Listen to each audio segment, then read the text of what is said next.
Just to clarify, this story is based on a weird dream I had a while ago as of writing this video, so if there are some parts of the story missing, I either don't remember the small parts of the dream, or I skipped it to another dream, so bear with me. This story takes place in a mall around 2 AM. To describe the mall itself, it was empty and poorly lit, which I'm surprised that was still open at 2 AM, let alone in operation.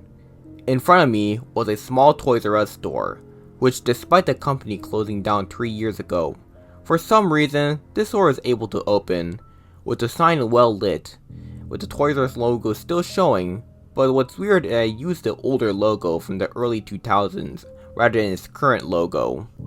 When entering the store, it was not selling toys as you expect, rather it sold souvenirs you see from a gift shop, from mini license plates to mugs. At first, I was thinking that this Toys R Us was converted to a gift shop, with the sign still kept intact due to the mall's poor budget, considering the poorly lit building.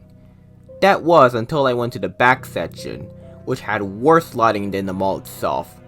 The only way I was able to know that was a toy aisle, because it featured some toy displays, but other than that, the entire aisle is empty, which I figured that was the reason behind the bad lighting. At one of the displays, it featured some World War II kits from Brickmania. While I was looking, the cashier, who is Mexican by the way, came up to me, which although it sounds unusual, considering that the store was empty, he was the only one there, and I didn't nod an eye. I asked him, "How much does the smaller kits cost?" He replied, $14. I told him, $14? It costs $9 on retail.